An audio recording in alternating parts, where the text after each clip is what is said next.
Shalom para penonton tanya jawab semuanya. Pada kesempatan ini kita akan membagikan sebuah video tentang tanya jawab Alkitab. Semoga video ini dapat memberikan kita pengetahuan serta edukasi, dan jangan lupa untuk memberikan like, subscribe dan komen untuk channel ini ya. Terima kasih. Pada kesempatan kali ini akan kita lihat dan mendengarkan penjelasan dari Pastor Paul Zhang mengenai pertanyaan dari Sinchan mengenai cara mengajarkan anak tentang agama lain dan keselamatan dalam Yesus. Sinchan, silakan Sinchan. Halo, halo Halo, Pastor Paul. Eh, halo. halo, Pastor, saya mau tanya, waktu itu kan Pastor di Embun Pagi ada bahas soal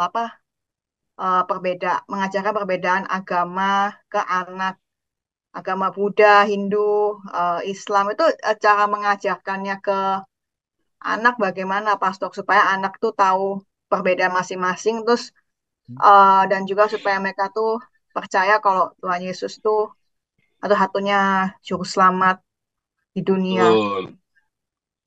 Jadi mengajarkan keselamatan itu melalui Tuhan Yesus itu penting ya, saudara ya. Kalau keselamatan itu hanya melalui Tuhan Yesus, itu penting. Sebab kalau Anda tidak memberi tidak mengajarkan keselamatan hanya melalui Tuhan Yesus, anakmu ya nanti pluralisme tapi kebablasan. Pluralisme itu artinya kita menghormati orang lain ibadah. Ya, kita jangan ganggu orang Buddha lagi nyembah berhala. Jangan kamu hina-hina, enggak boleh.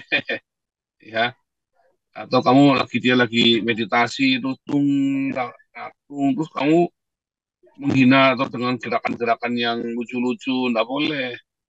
Ya, kedua, ya hari-hari raya mereka, hari Nyepi misalnya kayak orang Hindu, ya kamu jangan jangan ngaco di hari raya Nyepi, apalagi kalau itu di Bali, gitu ya. Jangan ngaco. Toh mereka juga nggak mengganggu kita kan. Ya, misalnya itu contoh gitu ya, ya, lagi Lebaran mereka lagi puasa, ya kan? Ya kita tetap makan nggak apa-apa, tapi jangan terus mereka lagi puasa, terus kamu sengaja nih kentut di depannya dia, atau kamu apa namanya kasih kerjaan ke karyawanmu yang berlebihan supaya dia puasanya batal. Ya padahal mereka juga nggak puasa juga, mereka cuma nunda jam biologis kan. Oh, pantesan.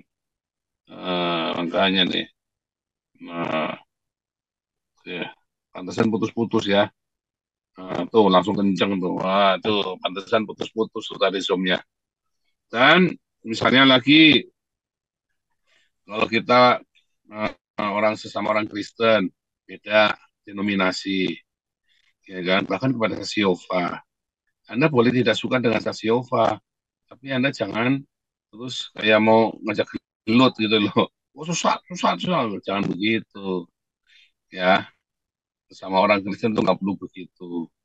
Nah, tetapi kalau Anda pengen tahu bagaimana ya caranya, Anda ikut kelas evangelis, apologetik, semua ya. Ikut kelas-kelasnya kita, nanti diajarin. Dan selalu ikutin Mun Pagi. Nah, itu belajarnya begitu. Ada kesaksian, ya saya suka kesaksian, dan teman-teman yang lain juga khotbah. Kita dengarkan. Makanya saya izinkan teman-teman yang lain untuk khotbah juga, yang sudah ikut kelas-kelas kita. Gitu ya. Begitu, Sinsan? Iya, iya Oh, Pastor. Sinsan. Ya Pastor. Uh, ikuti Ya, kelas thank ya, you. supaya bisa. Ya, Saya udah ikuti ikut kelas kelas Pastor. supaya. Nah, itu kan nanti kan itu diajarkan yang kita tahu itu diajarkan ke masyarakat, ke anak-anak. Iya. Gitu. Tapi kalau anak tanya perbedaannya apa itu bagaimana Pastor menjelaskannya? Perbedaannya apa?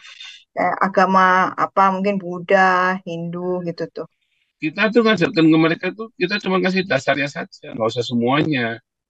Ya kan kita nggak usah master agama Hindu, agama Buddha, nggak usah. Kita cuma ngasih tahu saja. Ya kan, tetapi kita kasih tahu bahwa sebenarnya ya, saya tuh tidak pernah khusus belajar agama Buddha, tidak pernah khusus belajar agama Hindu, khusus belajar agama Islam itu nggak pernah. Ya buat apa? ya kan?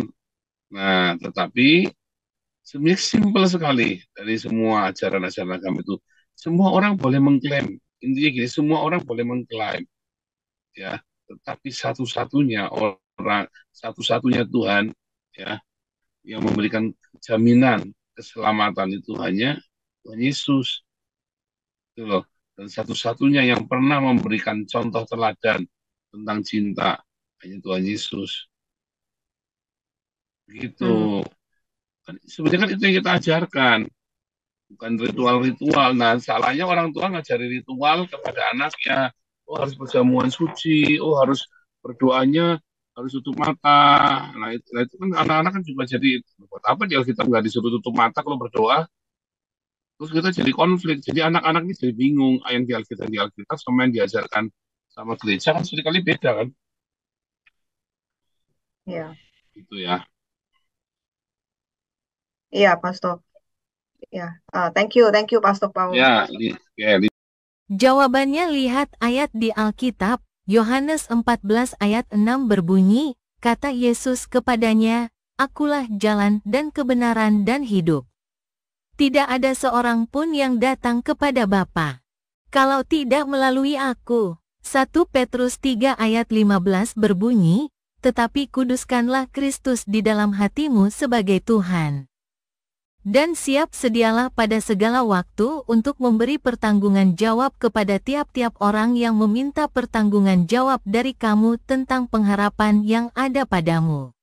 Amsal 22 ayat 6 berbunyi, didiklah orang muda menurut jalan yang patut baginya, maka pada masa tuanya pun ia tidak akan menyimpang dari jalan itu.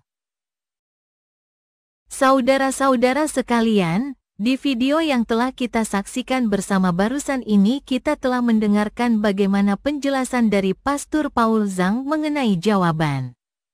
Silahkan para penonton menilai sendiri tentang penjelasan itu, dan silahkan tulis pendapatnya di kolom komentar. Terima kasih.